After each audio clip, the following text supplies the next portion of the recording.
जय हिंद दोस्तों, नमस्कार। स्वागत है आज क्लास में। और आज से मैं आपको CTET 2022 का जो पेपर होने जा रहा है दिसंबर से जनवरी के बीच में, उसकी कंप्लीट मैथ्स की पेडागोजी कराने वाला हूँ आपकी। तो जो गणित शिक्षण शास्त्र है, आप जानते हैं जो सभी सेगमेंट्स के जो शिक्षण शास्त्र हैं उनसे जो आपका गणित का शिक्षण शास्त्र है वो बिल्कुल ही अलग है।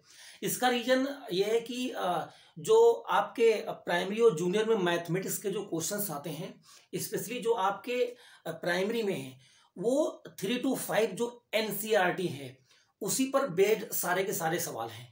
तो किस प्रकार से हम पेडागोजी के जो 15 क्वेश्चंस आते हैं उनको बहुत ही कम समय में, है ना, बहुत ही कम समय में और 100% एक्यूरेसी के साथ हमको सॉल्व कर सकते हैं। बच्चों, जैसा कि आप जानते हैं और जो लोग नहीं जानते हैं मैं उनको बता दूं, मैं लगभग 2015 से CTET, UPTET और इसके बाद जब 2018 में सुपर टेट आया तो मैं स्पेशली टीचिंग एग्जाम्स की ही गणित को पढ़ा रहा हूं। तो मैंने CTET के पैटर्न को स्पेशली इन लगभग 7 से 8 सालों में मैंने बहुत अच्छी तरीके से समझा है। और इतने दिनों से मैं चूंकि इस शिक्षण शास्त्र को या शिक्षण कला को मैं पढ़ा रहा हूँ तो मैं बहुत अच्छी तरीके से इस चीज़ से वाकिफ हूँ कि सवाल किस प्रकार से पूछे जाते हैं। वो बिल्कुल जो NCERT की 3 to 5 बुक्स हैं, जो NCERT के अपने रिसर्च पेपर हैं, जो NCF 2005 है, जो न्यू एजुकेशन पॉलिसी 2020 है, इन सब चीज़ों से रिलेटेड, है ना, इन सब चीज़ों में से जो उनका निचोड़ है कि किस तरीके से प्रभावपूर्ण तरीके से गणित का शिक्षण किया जाए ताकि एक प्रभावी शिक्षण हो पाए और इस समाज में, इस सोसाइटी में जो गणित है वो सभी लोगों तक, सभी बच्चों तक, है ना, बिना भेदभाव के पहुंच सके। तो शिक्षण कला क्या है? शिक्षण कला है कि गणित को पढ़ाने और सिखाने का प्रभावपूर्ण तरीका। तो बच्चों, आज की क्लास बहुत ही ज़्यादा आपके लिए इंपॉर्टेंट होने वाली है। अगर आज मेरे साथ आप बने रहते हैं 15 से 20 मिनट तो मैं ओवरऑल आपको क्वेश्चन सॉल्व करना सिखा दूंगा कि गणित के सवालों को आप कैसे अटेम्प्ट करें। आज की क्लास देखने के बाद ही आप ये मान लीजिएगा आपको गणित के क्वेश्चंस को, CTET के जो पैटर्न है, जो ना उसके पेडागोजी के जो क्वेश्चंस हैं उनको सॉल्व करने की आर्ट आपको आ जाएगी और आप किसी भी प्रकार के क्वेश्चंस को विदिन समय में आप क्या करते हैं, सॉल्व कर सकते हैं। मैं बारी बारी से हर प्रकार का वीडियो आपको देने वाला हूं। तो अगर आप इस चैनल पर नए हैं तो मैं पूरी कंप्लीट मैथ्स और अन्य सेगमेंट की भी मैं कोशिश करूंगा कि आपकी तैयारी कराऊं। तो अगर आप इस चैनल पर नए हैं तो आप इस चैनल को लाइक कर सकते हैं, सब्सक्राइब कर सकते हैं और अपना प्यार दे सकते हैं। आइए बच्चों, टाइम न लेते हुए मैं शुरू कर रहा हूं और आप सभी लोग हमारे साथ बने रहेंगे। मैं पूरी पेडागोजी का कंसेप्ट आज इस वीडियो में पढ़ाने वाला हूं। उसके बाद बारी बारी से सेगमेंट वाइज मैं आपको देखूंगा। लेकिन आज की अगर वीडियो आपने पूरी देख ली तो मैं आपको बिल्कुल 100% विश्वास दिलाता हूं कि पेडागोजी के क्वेश्चंस को करने की आर्ट आपके अंदर आ जाएगी। राइट, आइए बच्चों चलते हैं। तो गणित जो है, ये गणित क्या है? तो आप जानते हैं कि गणित यहां पर हम लोग पढ़ रहे हैं मैथ्स पेडागोजी, गणित शिक्षण। तो पेडागोजी का मतलब होता है शिक्षण कला, यानी पढ़ाने सिखाने का एक प्रभावपूर्ण तरीका कि किस तरह से, किन आयामों से, किन माध्यमों से, किन उपागमों से, किन विधियों से, किस मेथड से, किस स्वभाव से, किस प्रकृति से, किस नेचर से बच्चों को सिखाया जाए, पढ़ाया जाए, ताकि बच्चे जो सीखना है ना, वो सीखना एक प्रतिबंध ना हो, सीखना एक बोझ ना हो, सीखना एक भार ना हो, सीखना एक चुनौती ना हो, बल्कि क्या हो, सीखना सहज, सरल और स्वाभाविक बन जाए। बच्चे गणित में आनंद लेना सीख जाएं, बच्चों का फेवरेट सब्जेक्ट गणित बन जाए। तो ये सब कब होगा? ये सब तब होगा जब एक टीचर को गणित पढ़ाने की कला आ रही होगी। तो बिल्कुल हम आपको एक कलाकार बनाने वाले हैं। आप मेरे साथ बने रहिए। ये बिल्कुल पहली क्लास है यहाँ पर और आने वाले 20 से 25 दिन में पूरी आपको गणित पढ़ाने वाला हूं। तो आइए शुरू करते हैं। तो पहले समझ लेते हैं कि गणित क्या है, व्हाट इज मैथमेटिक्स। तो बच्चों, गणित एक स्वतंत्र एवं सार्वभौमिक विषय है। गणित एक स्वतंत्र एवं सार्वभौमिक विषय है। स्वतंत्र का मतलब बच्चों यहाँ पर यह है कि गणित को पढ़ने के लिए किसी दूसरी भाषा की जरूरत नहीं होती, या यूं कह लो कि गणित किसी दूसरी भाषा पर डिपेंडेंट नहीं होती। जैसे बच्चों, किसी भी बच्चे से, दुनिया के किसी भी बच्चे से मैं 2+3 पूछूंगा तो 5 ही बोलेगा। मुझे कम्युनिकेट करने के लिए किसी लैंग्वेज की जरूरत नहीं है। ये 2+3 बच्चों कितना होता है? 5 होता है। अब मैं इसको हिंदी में बोलूं तब हिंदी वाला आंसर करेगा, इंग्लिश में बोलूं तब इंग्लिश वाला आंसर करेगा, या फ्रेंच में बोलूं तो फ्रेंच वाला आंसर करेगा। ऐसा बिल्कुल भी नहीं है। इसीलिए बच्चों, गणित को एक स्वतंत्र भाषा बोला जाता है। सार्वभौमिक भाषा का मतलब बच्चों क्या है कि दुनिया की इस ब्रह्मांड में, दुनिया में हर जगह गणित क्या है, व्याप्त है और उसके स्वरूप में बिल्कुल भी चेंज नहीं। जैसे आप हिंदुस्तान के किसी बच्चे को अगर गणित पढ़ा रहे हैं तो वही नियम है, वही सिद्धांत है, वो चाहे कोई अमेरिका का बच्चा हो, चाहे रसिया का बच्चा हो, चाहे चाइना का बच्चा हो, चाहे कनाडा का बच्चा हो, चाहे ब्रिटेन का बच्चा हो। यानी जो गणित है, जो गणित का स्वरूप है, वो तार्किक है, वो वैज्ञानिक है। इसलिए दुनिया की जो गणित है वो एक है, उसमें कोई भी चेंज नहीं है। दुनिया की सभी भाषाओं में अलग अलग चेंजेस मिलते हैं, सबका पैटर्न अलग है, सबकी बोली अलग है, सबकी वाणी अलग है, लेकिन जो गणित है क्योंकि साइंस पैटर्न पर है, एक साइंस है, इसीलिए पूरे दुनिया की गणित एक है, इसलिए हम इसको यूनिवर्सल लैंग्वेज बच्चों बोलते हैं। अब आइए, जो गणित है बच्चों, इसके कभी आपसे कोई पूछे अंग क्या है तो मैं यहां से शुरुआत करता हूं। पद पहला क्या है, पद। नंबर 2 प्रत्यय, नंबर 3 सूत्र, नंबर 4 सिद्धांत और नंबर 5 बच्चों क्या होता है, चिन्ह। कई बार एग्जाम से पूछा जाता है गणित के बच्चों कितने अंग हैं, तो आप 5 बताएंगे। पद, प्रत्यय, सूत्र, सिद्धांत, term, concept, formula, principle and sign. ठीक है बच्चों, अब मैं आपको शिक्षण कला बच्चों सिखाने जा रहा हूं कि कैसे आप अपने बच्चों को, यहां पर आप है ना टीचर, ये है प्यारा बच्चा। अब ये टीचर बच्चे को सिखाना समझाना चाह रहा है। आप ध्यान रखेंगे, आपको जब मैं एनसीएफ पढ़ाऊंगा आगे, आपको जब बच्चों में एनसीएफ आगे पढ़ाऊंगा तो एनसीएफ 2005 जब आप पढ़ेंगे तो उसमें सिखाने के जो तरीके दिए गए हैं, उन तरीकों के माध्यम से जब हम आपको पेडागोजी पढ़ाएंगे तो उसमें क्या लिखा है कि जो शिक्षा है, जो गणित शिक्षण है वो कैसा होना चाहिए, वो बच्चों चाइल्ड सेंटर्ड होना चाहिए। चाइल्ड सेंटर मतलब क्या होता है, बाल केंद्रित, बाल केंद्रित होना चाहिए बच्चों। बच्चों आप जानते हो कि शिक्षा के, ध्यान दीजिएगा बच्चों, शिक्षा के अंग कितने होते हैं यहां पर, तो आप कहेंगे सर 3। एक तो होता है शिक्षक, फिर होता है बच्चों शिक्षार्थी, फिर होता है पाठ्यक्रम, कार्यक्रम, पाठ्यक्रम।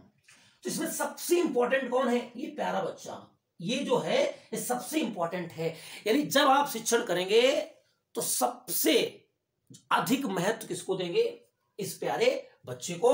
ठीक है, आप सदैव याद रखना इस बच्चे की, एक टीचर का क्या है, एक टीचर का उद्देश्य क्या है, इस बच्चे का मानसिक, शारीरिक, संवेगात्मक, सामाजिक विकास करना, जो कि शिक्षा के द्वारा संभव होता है। तो एक ऐसी शिक्षा देनी है ताकि बच्चे का सर्वांगीण विकास हो सके। उस सर्वांगीण विकास के चक्र में क्या है, गणित अपना एक मैथमेटिक्स, गणित अपना एक महत्वपूर्ण बच्चों योगदान निभाती है। तो आपको ध्यान रखना है कि जो गणित की निरस्ता है, इस गणित की निरस्ता को दूर करके बच्चे को आनंदमय तरीके से, खेल विधि से, दैनिक जीवन से जोड़ते हुए मूर्त रूप से कैसे पढ़ाना है आपको। बाल केंद्रित एजुकेशन का मतलब क्या है कि बच्चे को अधिक महत्व देना है और आपको कैसे पढ़ाना है बच्चों, मूर्त रूप से अमूर्त की ओर पढ़ाना है। यानी कि बच्चों आपको उदाहरण दे करके पढ़ाना है। कैसे पढ़ाना है, उदाहरण दे। उदाहरण कैसा होना चाहिए बच्चों, दैनिक जीवन, बच्चे के वास्तविक जीवन से जुड़ा होना चाहिए। यानी ऐसा उदाहरण लेकर के आप मत पढ़ाइए जिससे बच्चा भली भांति परिचित नहीं है। तो जब भी आप बच्चे को पढ़ाइए गणित, कैसे पढ़ाना है आपको, मूर्त रूप से, यानी उदाहरण देकर के आपको पढ़ाना है। कैसे पढ़ाना है, आइए हम लोग चर्चा करते हैं। जैसे मान लो बच्चा आपके पास सबसे पहले आता है और आप बच्चों को गिनतियां सिखाना चाहते हैं, तो आपको गिनती कैसे सिखाना है बच्चों। बहुत सारे आए हैं, हम लोग सीखते हैं या सिखाते हैं बच्चों को अबेकस के माध्यम से, यानी गिनतारा के माध्यम से गिनतियां सिखानी चाहिए। तो गिनतारे में जो मूंगे होते हैं उनको मूर्त रूप से 1 2 3 के हिसाब से हम बच्चों को सिखा सकते हैं। कहने का मतलब है कि बच्चे को जब भी आप गणित सिखाएं, पढ़ाएं, तो उसमें उदाहरण पहले होना चाहिए और मूर्त रूप पहले होना चाहिए। यानी बच्चे को दैनिक जीवन से रिलेट करते हुए उदाहरण देना है ताकि बच्चा अपने पूर्व ज्ञान को प्रेजेंट अवधारणा से बच्चों क्या है बहुत अच्छी तरीके पोएम के माध्यम से। अब मैं आपको पोएम के माध्यम से 1 to 5 यानी 1 से 5 तक काउंटिंग कैसे की जाती है मैं सिखा रहा हूं और बता रहा हूं मैं आपको। जैसे बच्चों पोएम क्या है कि एक तोता मांग रहा था। अब मैं एक तोता बच्चों को दिखाऊंगा, है ना, और काउंटिंग से कहूंगा। कैसे? एक तोता मांग रहा था खाने को दे दो, और एक तोता और आ गया हो गए दो। एक तोता मांग रहा था खाने को दे दो, एक तोता और आ गया हो गए अब दो। दोनों तोते मिलकर दाना रहे थे बीन, और एक तोता और आ गया हो गए अब तीन। तीन हो गए। तीनों तोते मिलकर, अब मैं तीन तोते दिखाऊंगा भाई, तीन, 1 2 और एक और होगा हमारे पास तीन। तीनों तोते मिलकर उड़ने को तैयार, एक तोता और आ गया हो गए अब चार। चारों तोते मिलकर कर रहे थे नाच, और एक तोता और आ गया हो गया 5। तो इस तरह से कहानी के माध्यम से, कविता के माध्यम से, है ना, एक्टिविटी के माध्यम से, अलग अलग तरीकों से आप बच्चे को काउंटिंग है, जोड़ना है, इस प्रकार के जो अलग अलग आयाम है बच्चों को आपको सिखाना है, वो आपको सिखाना। आप सदैव याद रखना कि बच्चे के लिए आप एक एक्टर की तरह हैं, आप एक नायक की तरह हैं, ठीक है। और आपको अभिनय के माध्यम से, आपको एक्टिविटी के माध्यम से आपको बच्चे का हर प्रकार से सीखने और सिखाने का प्रयास करना चाहिए। तो यहां तक मैंने आपको बताया कि किस प्रकार से आपको चीजों को समझना है और बच्चों को समझाना है। अब मैं आपको कुछ टैग वर्ड्स देना चाहता हूं कि कुछ पॉजिटिव टैग वर्ड्स होते हैं और कुछ नेगेटिव टैग वर्ड्स होते हैं। इन टैग वर्ड्स के माध्यम से आप पूरी पेडागोजी को समझ पाएंगे। सिर्फ मैथ्स ही नहीं, सीडीपी है, आपका ईवीएस है, आपकी जो लैंग्वेज है दोनों, उन लैंग्वेज में भी आप अप्लाई कर सकते हैं।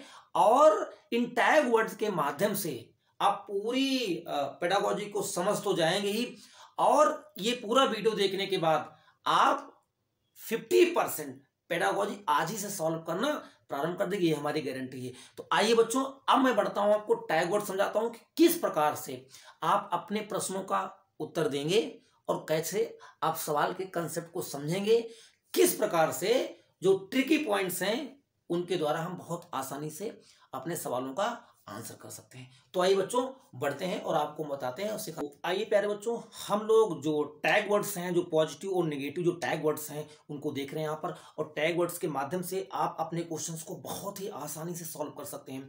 बच्चों, अगर टैग वर्ड्स आप समझ जाते हैं, पूरा वीडियो आप अगर देख लेते हैं, तो आज लगभग आज से ही पूरी सीटीटी मैथ्स की आप 50% पेडागोजी आज से ही आप सॉल्व करने लगे, ये हमारी गारंटी है। सिर्फ आप इन सारे टैग वर्ड्स को आप समझेंगे और उनको आज से ही आप क्वेश्चंस पर क्या करें, अप्लाई करें। ठीक है बच्चों, तो आइए हम लोग स्टार्ट करते हैं। आइए, सबसे पहले बच्चों यहां पर क्या है, पॉजिटिव टैग वर्ड्स हम लोग देख रहे हैं। उदाहरण देना। बच्चों, जब भी बच्चों को गणित आप सिखाएंगे, सबसे पहले उदाहरण से नियम की ओर समझाना है, यानी उदाहरण से बच्चों को समझाना है। उदाहरण कैसे होने चाहिए, दैनिक जीवन से संबंधित होने चाहिए, जिससे बच्चे भली बात क्या हो, परिचित हों। उदाहरण से आपको बच्चों को समझाना है ना। जैसे मैंने अभी आपको एक कविता सुनाई, और कविता के माध्यम से और पैरेट यानी तोते के चित्र के माध्यम से, है ना, बच्चों गिनतियां हम लोगों ने सिखाई। अब आइए, बच्चों का दैनिक जीवन से संबंधित उदाहरण होने चाहिए, जैसा कि अभी हमने कहा। और जब भी आप बच्चों को गणित सिखाएं, तो उनको अवसर देना चाहिए कि वो बच्चे क्या कर सके, एक्टिविटी कर सके। एक्टिविटी के करने के माध्यम से बच्चे ज्यादा अच्छी तरीके से बेहतर सीखते हैं। इसलिए कहावत भी कही जाती है कि लर्निंग बाय डूइंग, स्वयं करके सीखना। समूह में बच्चे अधिक सीखते हैं, इसलिए कोशिश करिए जो एक्टिविटी आप कराइए उसको बच्चों समूह में करें। ठीक है, तो इसलिए ये भी बहुत ही अच्छा पॉजिटिव वर्ड है, समावेशित होकर सीखना, है ना। जब भी आप बच्चों को सिखाएं, तो आप अपनी पूरी क्लास को, है ना, समावेशित करें। समावेशित का अर्थ यहां पर यह है कि सभी प्रकार के बच्चे उसमें जो हैंगे, मंद बुद्धि के बच्चे भी हो सकते हैं, विशिष्ट बुद्धि वाले बच्चे भी हो सकते हैं, विशेष जो बहुत ही प्रतिभाशाली बच्चे हैं वो भी हो सकते हैं। ठीक है ना, जो है उसमें दिव्यांग बच्चे भी शामिल हो सकते हैं। यानी सभी प्रकार के बच्चों को आप अलग अलग व्यवस्था न करें, सभी प्रकार के बच्चों को एक साथ आप बैठा लें, ताकि एक दूसरे से एक्टिविटी साथ में कराएं, ताकि एक दूसरे से बच्चे क्या है, बेहतर तरीके से सीख पाए। तो यहां पर समावेशित होकर सिखाना, स्वयं करके सीखना। बच्चों को आप ऐसे अवसर दीजिए, ऐसी एक्टिविटी कराइए ताकि वो स्वयं करें, स्वयं विश्लेषण करें और किसी निष्कर्ष पर पहुंचे। अगर ऐसा वो नहीं कर पाते हैं, तो आप उनकी क्या कर सकते हैं, मदद कर सकते हैं ऐसे में। ठीक है, अपने अनुभव से सीखना। तो बच्चे जब स्वयं एक्टिविटी करेंगे तो बच्चे अपने अनुभव से सीखेंगे। इस सारे टैग वर्ड्स वो नहीं है जो आपको अलग यूट्यूब पे मिलेंगे या किसी बुक में मिलेंगे। ये सारे टैग वर्ड्स आपस में रिलेटेड है। कैसे? देखो ध्यान से, उदाहरण देना। कैसा उदाहरण होना चाहिए? जो उदाहरण दैनिक जीवन से संबंधित हो। और उदाहरण जब आप दैनिक जीवन से संबंधित करके देंगे तो बच्चे एक्टिविटी करना सीखेंगे। देखिएगा सारे एक दूसरे से मिले हुए हैं इसमें। आप एक्टिविटी कैसे करेंगे? जो प्रभावशाली एक्टिविटी होगी, ऐसी एक्टिविटी जो समूह में बच्चे करते हो। ठीक है? कैसे? जब समूह में करेंगे तो उस शिक्षा को क्या बोला जाता है? समय विशिष्ट होकर सीखना कहा जाता है। जब ऐसा करेंगे तो बच्चे स्वयं करके जब सीखेंगे तो अपने अनुभव से सीखते हैं। तो सारे टैग वर्ड्स एक दूसरे से बच्चों मिले हुए और जुड़े हुए हैं। वीडियो बच्चों अगर अच्छा लग रहा है तो आप लाइक तुरंत कर दीजिए और कमेंट करके आप देखने के बाद आप कमेंट जरूर करिएगा कि ये क्लास आपको कैसी लगी है। क्या ये जो मैंने थोड़ी सी जो आपके लिए मेहनत की है ना, तो क्या ये आप चीजों को बहुत बेहतर तरीके से आप जोड़ पाएंगे और आप आंसर कर पाएंगे? तो आप मुझे कमेंट करके जरूर बताएंगे। अलग अलग वीडियो समझाना, आप जानते हो एक क्लास में अलग अलग क्षमता वाले बच्चे होते हैं, तो सभी को आप एक प्रकार से नहीं सिखा सकते कभी। तो आपको अलग अलग बच्चे के लिए आप जब बच्चों को सिखाते हैं तो आपके सामने बहुत से चैलेंज होंगे, है ना। कुछ बच्चे जल्दी सीख जाएंगे, कुछ देर में सीखेंगे, कुछ एक मेथड सीखेंगे, कुछ दूसरे मेथड सीखेंगे। तो आपको अपने जो आपकी जो सिखाने की जो विधियां हैं, आपके जो तरीके हैं, उनमें आपको वेरिएशन लाना पड़ेगा। आपको सबसे पहले क्या करना है? निदान करना है और डायग्नोसिस करने के बाद आपको अलग अलग अपने विद्यार्थियों के अकॉर्डिंग आपको जो ट्रीटमेंट है वो रेमेडी करना है। बहुभाषा को सम्मान देना, बहुत ध्यान देना, बहुत ही इंपॉर्टेंट है ये। अगर आपसे पूछा जाए कि आपकी क्लास में जो बच्चे हैं वो अलग अलग क्षेत्र से आए हुए हैं, तो वो उनकी लैंग्वेज भी क्या करेगी? डिफर करेगी। तो क्या आप एक साथ उनको बैठा करके सिखाएंगे? इसलिए तो आप समझिएगा, जो बहुभाषा होती है वो एक समस्या नहीं है, एक चुनौती नहीं है। कई बार पूछा गया है, जो बहुभाषा होती है वो एक क्या है? संसाधन है। वो एक सीखने का एक नया अवसर देता है, ताकि हम जो आपके बच्चे हैं वो एक दूसरे से अलग अलग प्रकार की भाषाएं सीख सकें और उनसे कम्युनिकेट कर सकें। तो क्या करना है? बहुभाषा को आपको सम्मान देना है। क्या देना? बहुभाषा को सम्मान देना है। सभी बच्चों के प्रति अपनापन। यस, देखिए जो टीचर होता है ना, जो बच्चा किसी के पास रहता है वो पेरेंट्स के बाद, मम्मी पापा के बाद, माँ बाप के बाद टीचर ही एक ऐसा जिम्मेदार व्यक्ति होता है जिसके बहुत करीब होता है वो। तो आपको अगर अच्छे से सिखाना है तो आपको अपने बच्चे के प्रति जो भाव है वो अपनेपन का भाव रखना पड़ेगा। ठीक है? अपनेपन का भाव होना चाहिए। प्रजातांत्रिक सोच, प्रजातांत्रिक या लोकतांत्रिक सोच का मतलब है सभी बच्चों का सम्मान करना और उनको समान रूप से सम्मान देना, समान भाव से सिखाना, किसी प्रकार कोई पक्षपात नहीं करना। ठीक है? इसको कहते हैं यहाँ पर जिज्ञासु बनाना। बच्चे को एक बात ध्यान दीजिएगा आप लोग, एक टीचर क्या होता है? मैं टीचर की आपको परिभाषा बता रहा हूं। टीचर क्या होता है? टीचर वो नहीं होता जो सिर्फ एक बच्चे को ज्ञान देता है, एक बच्चे को सिर्फ कुछ चीजें सिखा देता है। टीचर वो होता है जो सीखने के लिए सदैव प्रेरित करता है। तो आप सदैव याद रखना कि टीचर वो नहीं होता जो एक छात्र की प्यास बुझाता है, बल्कि टीचर वो होता है जो अपने छात्र को प्यासा बनाता है, प्यासा नहीं जिज्ञासु बनाता है। तो बच्चों यहां पर क्या है? जिज्ञासु बनाना। व्यवहारिकता, यानी जो भी चीज सिखा रहे हैं उसको बच्चों को आपको व्यवहार में लाना सिखाइए। जैसे आपने 2 + 2 सिखाया, तो अब आप उनको बच्चों को बोलिए। अगर आपने 5 तक गिनती सिखाई तो आप उनको बोलिए कि बच्चों आपके घर में कितने लोग हैं, आपकी फैमिली में कितने मेंबर हैं। तो बच्चे बताएंगे मेरे पेरेंट्स, मेरे मदर हैं, मेरे फादर हैं, मेरे सिस्टर हैं, ब्रदर हैं। तो इस तरीके से काउंट करिए। तो बच्चे बहुत अच्छी तरीके से काउंट करेंगे कि 1 फादर हो गए, 1 मदर, 2, फिर 1 सिस्टर, 3, फिर इस तरीके से काउंटिंग करके बताइए। ठीक है? मदर, फादर, सिस्टर या ग्रैंडफादर, ग्रैंडमदर, तो दादा दादी, इन सब चीजों से जब परिवार में आप जोड़ना सिखाएंगे तो बच्चे इन चीजों से बहुत अच्छी तरीके से जुड़ पाएंगे और जो उनका सीखने का, जो एक्टिविटी करने का जो तरीका होगा वो ज्यादा प्रभावी होगा। दूसरा यहां पर क्या है? दृश्य श्रव्य सामग्री। सीखने के लिए आप दृश्य श्रव्य सामग्री का भी प्रयोग कर सकते हैं, है ना। से टेलीविजन हो गया, तो कई बार हम बच्चों को प्रेरणादायक स्टोरी, है ना, या कहानी सुनाते हैं और कई प्रकार की जो अच्छी मूवीज होती हैं वो बच्चों को दिखाई जाती हैं इसमें। संदर्भों के माध्यम से सिखाना, उदाहरणों के माध्यम से सिखाना। एनसीईआरटी का ये एग्जाम है स्पेशली।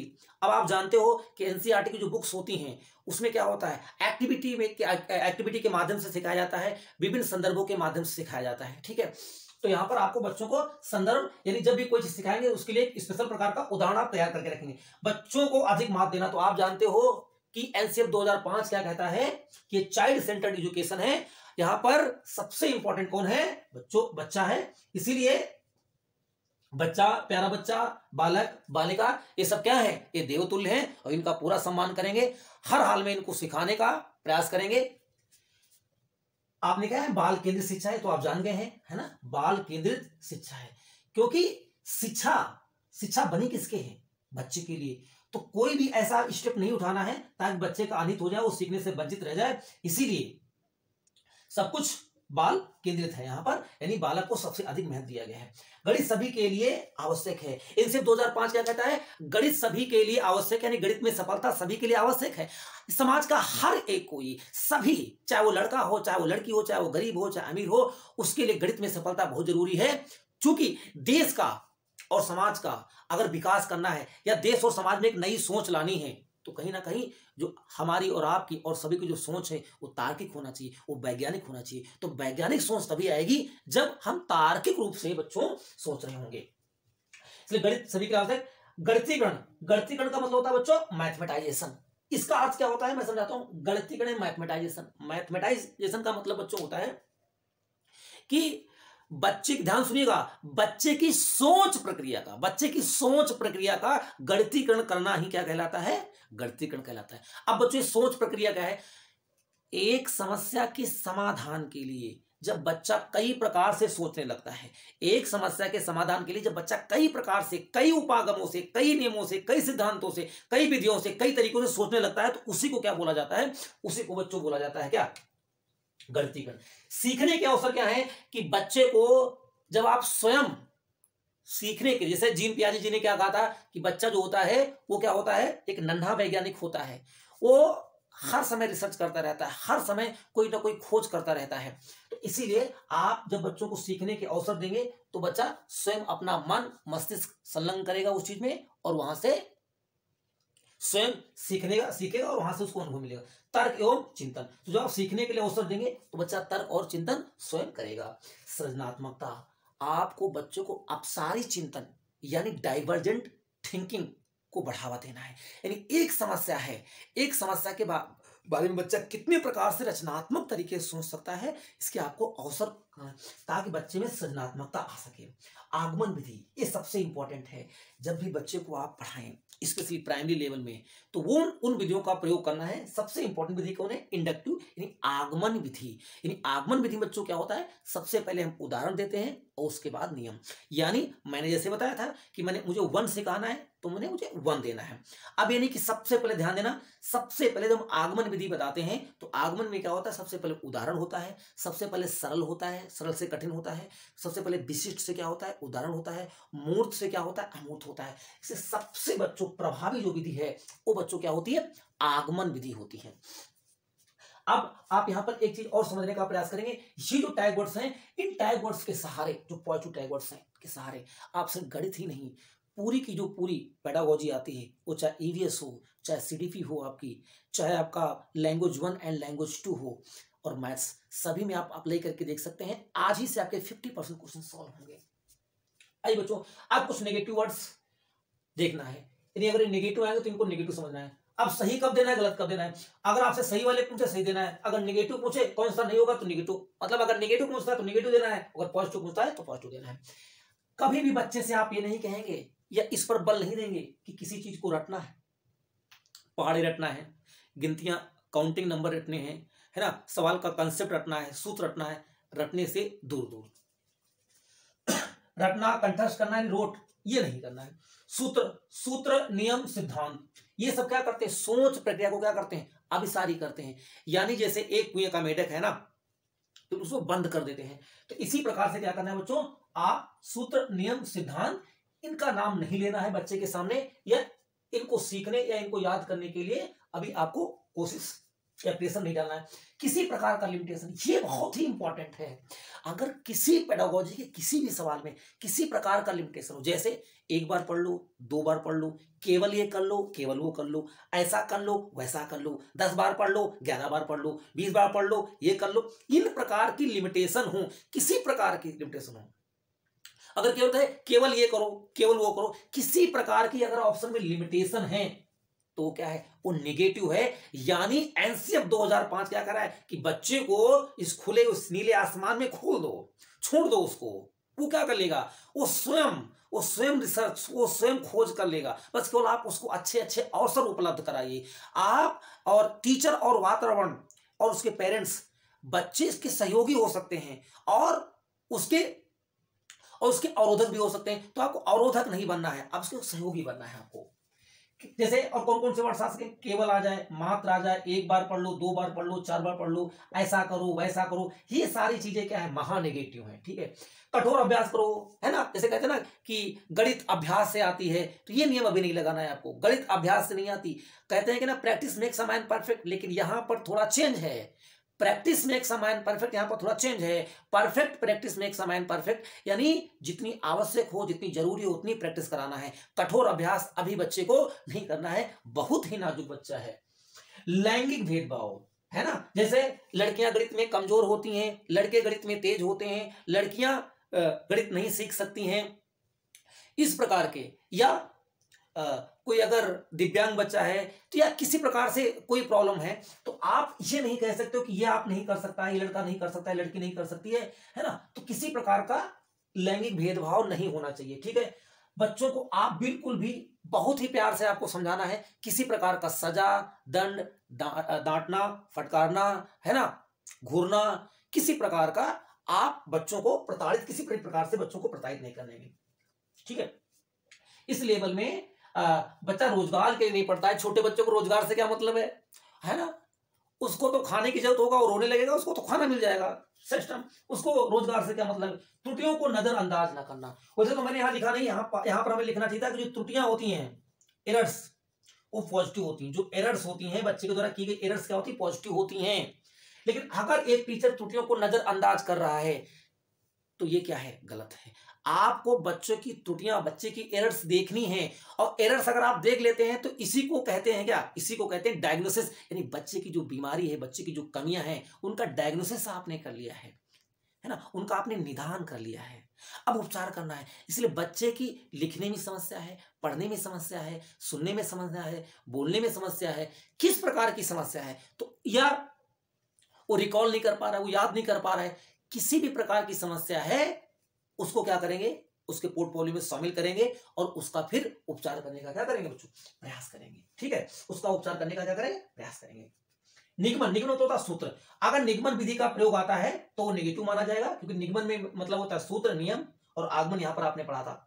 अभिसारी चिंतन, अभिसारी चिंतन मतलब क्या होता है, एक प्रश्न का एक ही सवाल हो, यानी बच्चा सिर्फ एक ही प्रकार से सोचे, इस विधि की क्या कहते हैं, नेगेटिव है। जबकि हमने यहां पर सुना था अभिसारी। तकनीकी, तकनीकी शब्दावली, है ना, इन सब चीजों का यहां पर प्रयोग नहीं करना है। लड़कियां गणित में कमजोर होती हैं, ये भी बात क्या है, नेगेटिव है। बिल्कुल बिल्कुल किसी भी प्रकार का भेदभाव सीखने में नहीं होता है, इसलिए यहां पर आप नहीं करेंगे। ये एक प्रकार की हमारे समाज में कुरीतियां जो है व्याप्त है, हम लोग इसको कोशिश कर रहे हैं दूर करने की, और बहुत हद तक दूर भी हो गई है। ठीक है, लड़के गणित में तेज होते हैं, ऐसा बिल्कुल भी नहीं होता है, ऐसा बिल्कुल भी नहीं होता है, इसलिए ये नेगेटिव वर्ड्स हैं। सटीकता, जब बच्चे के सामने कोई समस्या होती है तो चूंकि बच्चा अभी सीखने के दौर में है, कंडीशंस को समझने के दौर में है, तो हम ये अपेक्षित नहीं है बच्चे से कि बच्चा बिल्कुल सही सही जवाब दे देगा, तो हम बच्चे से सही और सटीक उत्तर की अपेक्षा बिल्कुल भी नहीं करेंगे। स्पष्टता, हम ये अपेक्षा नहीं करते कि बच्चा बिल्कुल सुंदर सुंदर लिखेगा और सुंदर सुंदर हमें समझाएगा, है ना, और सारी चीजों को बहुत ही स्पष्ट रूप से रिफ्लेक्ट करेगा, तो ऐसा बिल्कुल भी नहीं है। पुरस्कार, ये बहुत इंपॉर्टेंट है, पुरस्कार।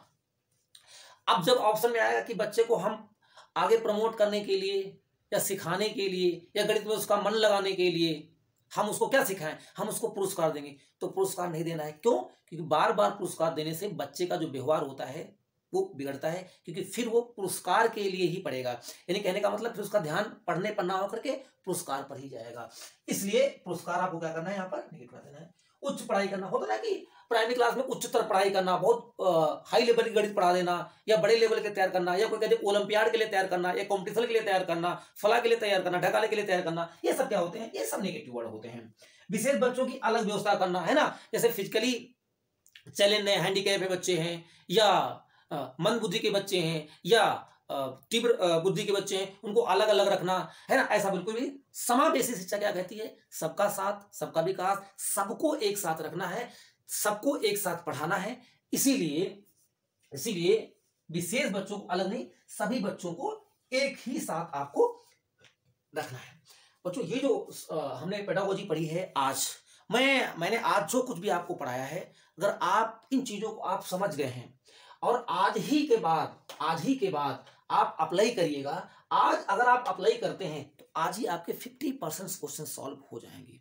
और कल मैं जो नई वीडियो आने वाली है हमारी, उसमें मैं आपको ऑप्शन एलिमिनेट करना सिखाऊंगा कि ऑप्शंस को एलिमिनेट कैसे करते हैं, और बड़े बड़े जो मैथमेटिक्स जो पेडागोजी के क्वेश्चंस हैं उनको विद इन सेकेंड में ओरल पूरे ऑप्शन पढ़े बिना हम लोग कैसे सॉल्व करें। तो अब हम यहां से आपसे विदा लेते हैं और अगले वीडियो में हमको मिलेंगे।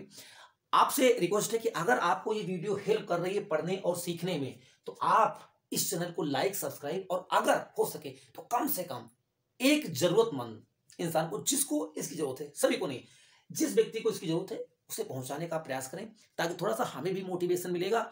और बाकी हम पूरी आपकी सीटेट की प्रिपरेशन यहाँ पर कराने वाले हैं। जितना मैं कोशिश कर पाऊंगा, है ना, कोशिश करूंगा कि आपका जो मेन जो सेगमेंट है वो यहाँ पर कंप्लीट हो जाए। वीडियो देखने के लिए आपका बहुत बहुत धन्यवाद।